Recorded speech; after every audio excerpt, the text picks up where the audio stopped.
What if the real monsters aren't hiding under your bed but are walking among us undetected? Let's delve into the realm of true horror, where the monsters are not fictitious but very real. Our tale today is of such a creature, a woman named Aileen Wuornos, whose life was a chilling symphony of terror. This story is not for the faint-hearted. It's a tale that will give you goosebumps, make your skin crawl, and leave you questioning the nature of humanity. One such monster was Aileen Wuornos. Our story begins in Rochester, Michigan, in the cold winter of 1956. Aileen Wuornos, a name that would later send chills down the spine of many, was born into a world far from warm or welcoming. Her childhood was a turbulent storm, riddled with hardship and heartache. She was just 4 years old when her father, a convicted sex offender, took his own life in prison. Her mother abandoned her and her brother, leaving them to be raised by their alcoholic grandparents. This was a home where love was scarce, and violence was the order of the day. Aileen's early encounters with crime were not so much a choice, but a desperate cry for survival. She was forced into a life of petty theft and exchanging sexual favors for food and shelter, a grim reality that became her norm. Amidst this chaos, there was a glaring absence of intervention. No helping hand reached out to this lost child. No beacon of hope shone on her path. Instead, society turned a blind eye, allowing the seeds of bitterness and hatred to take root in her young heart. But the most unsettling part of Aileen's story was not her troubled upbringing, but the way it set the stage for her future.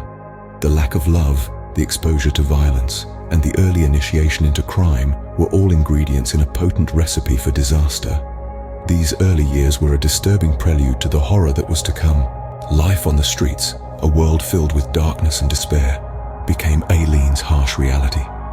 Imagine a life where soft pillows and warm blankets are replaced by cold, hard concrete, the only solace found in the dim glow of distant streetlights. This was Aileen Wuornos' world. Aileen found herself navigating through this gloomy maze, her survival instincts leading her to a path many would not dare tread. She fell into the clutches of prostitution, the grimy underbelly of society, where the very worst of humanity often surfaces.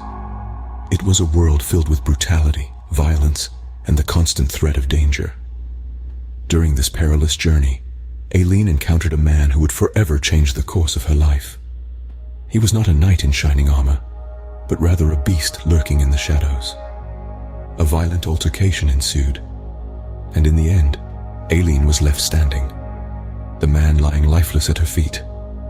This event marked the beginning of a terrifying chapter in Aileen's life. It was her first murder.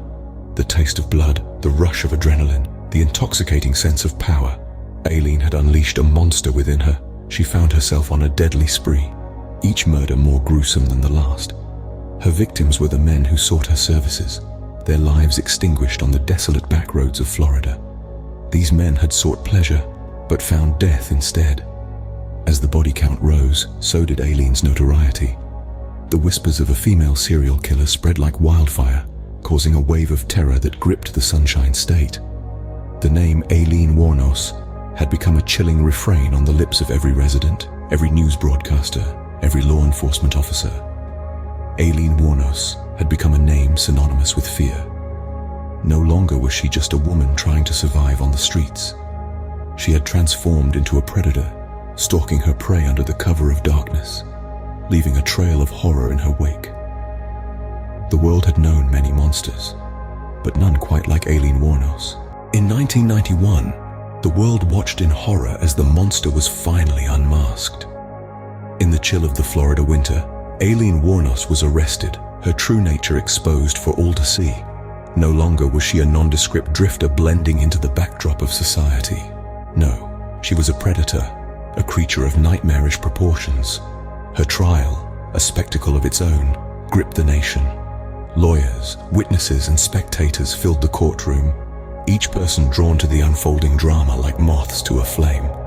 The media, ever the puppeteer of public sentiment, painted a picture of a woman as chilling as the crimes she committed. A narrative spun from the threads of the unthinkable, the unimaginable, the unspeakable. Every detail of her life, her crimes, and her victims were laid bare, and with each revelation, the public recoiled in terror and disbelief. How could such a monster exist? How could she have walked among us, undetected and unfettered? The shock was palpable, rippling through communities and households.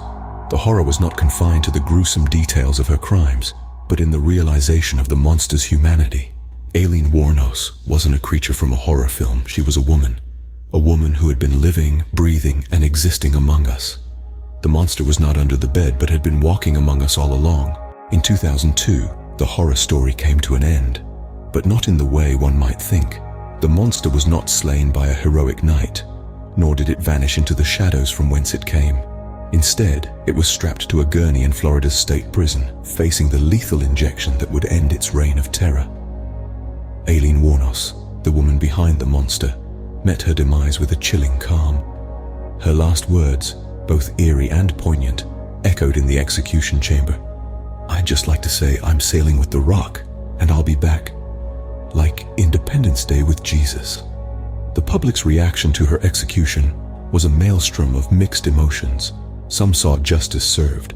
Others saw a broken woman, a victim of her circumstances, punished for the monster she had become. And so the debate rages on. Was Aileen Wuornos a cold-blooded killer, or a woman pushed to the brink by a society that failed her? Her mental state, always a point of contention, remains shrouded in mystery. Was she truly insane, or was her madness a mask for her monstrous deeds? The monster was gone, but the horror of Aileen Wuornos' story lives on. The chilling tale of the woman who became a monster serves as a stark reminder of the darkness that can lurk within the human soul.